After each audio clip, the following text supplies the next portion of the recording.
Please like the video and share it so that it reaches many more people and you get sawaba, or rewards from Allah.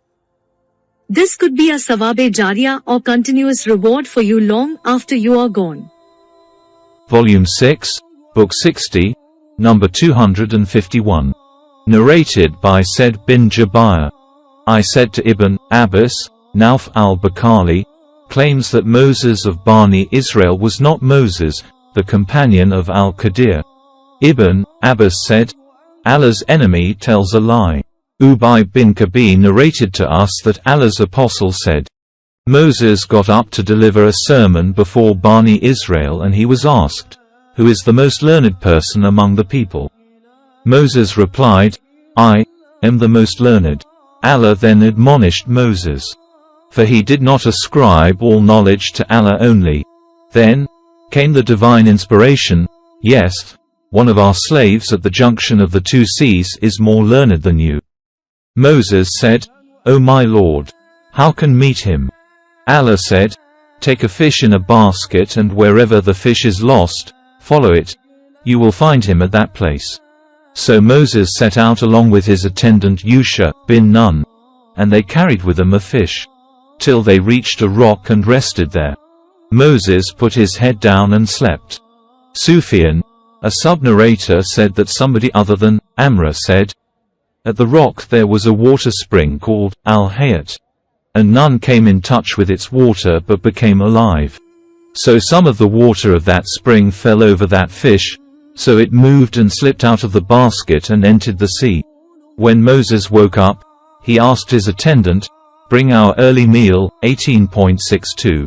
The narrator added, Moses did not suffer from fatigue except after he had passed the place he had been ordered to observe.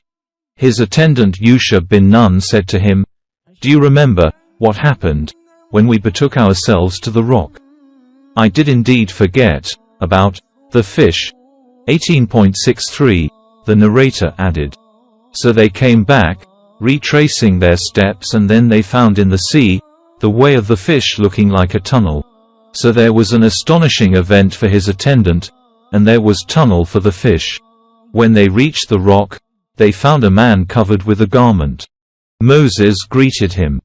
The man said astonishingly, Is there any such greeting in your land? Moses said, I am Moses. The man said, Moses of Bani Israel. Moses said, Yes, and added, May I follow you so that you teach me something of the knowledge which you have been taught? 18.66. Al-Qadir said to him, O Moses, you have something of Allah's knowledge which Allah has taught you and which I do not know. And I have something of Allah's knowledge which Allah has taught me and which you do not know. Moses said, But I will follow you. Al-Qadir said, Then if you follow me, ask me no question about anything until I myself speak to you concerning it. 18.70. After that both of them proceeded along the seashore. There passed by them a boat whose crew recognized Al-Qadir and received them on board free of charge. So they both got on board. A sparrow came and sat on the edge of the boat and dipped its beak unto the sea. Al-Qadir said to Moses, My knowledge and your knowledge and all the creation's knowledge compared to Allah's knowledge is not more than the water taken by this sparrow's beak. Then Moses was startled by Al-Qadir's action of taking an adze and scuttling the boat with it. Moses said to him, These people gave us a free lift, but you intentionally scuttled their boats so as to drown them. Surely you have. 18.71. Then they both proceeded and found a boy playing with other boys. Al-Qadir took hold of him by the head and cut it off.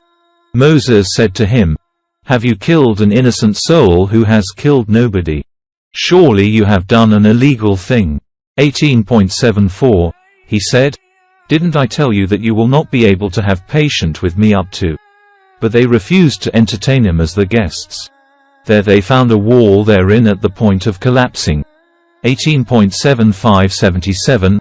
Al-Qadir moved his hand thus and set it upright, repaired it. Moses said to him, When we entered this town, they neither gave us hospitality nor fed us. If you had wished, you could have taken wages for it. Al-Qadir said, This is the parting between you and me. I will tell you the interpretation of those things about which you were unable to hold patience. 18.78 Allah's apostle said, "We wish that Moses could have been more patient so that he, Allah, could have described to us more about their story." Ibn Abbas used to recite, "And in front, ahead of them there was a king who used to seize every serviceable boat by force." 18.79 And as for the boy, he was a disbeliever. Volume 6, Book 60, number 252. Narrated by Musab. I asked my father, was the verse, say, "O Muhammad, shall we tell you the greatest losers in respect of the deeds?" 18.103, revealed regarding Al-Haruriyah.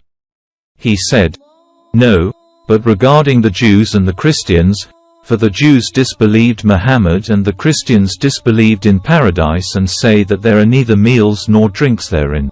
Al-Haruriyah are those people who break their pledge to Allah after they have confirmed that they will fulfill it." And Sa'd used to call them Al-Fashchin, evildoers who forsake Allah's obedience. Volume 6, Book 60, number 253. Narrated by Abu Hurairah.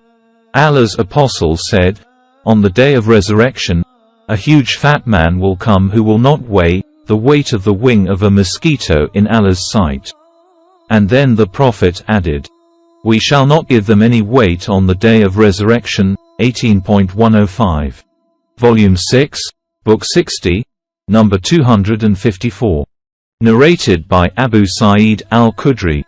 Allah's apostle said, "On the day of resurrection death will be brought forward in the shape of a black and white ram. Then a call-maker will call, 'O people of paradise.' Thereupon they will stretch their necks and look carefully. The caller will say, 'Do you know this?' They will say, 'Yes, this is death.' By then all of them will have seen it. Then it will be announced again, 'O people of hell.' They will stretch their necks and look carefully. The caller will say, 'Do you know this?' They will say, 'Yes, this is death.' And by then all of them will have seen it. Then it, that ram, will be slaughtered and the caller will say, 'O people of paradise. Eternity for you and no death, O people of hell. Eternity for you and no death.' Then the Prophet recited, 'And warn them of the day of distress when the case has been decided, while, now, they are in a state of carelessness, i.e. the people of the world, and they do not believe.' 19.39. Volume 6, Book 60, number 255. Narrated by Ibn Abbas. The Prophet said to Gabriel, "What prevents you from visiting us more often than you visit us now?" So there was revealed, "And we, angels, descend not but by the command of your Lord. To him belongs what is before us and what is behind us." 19.64. أشهد أن محمد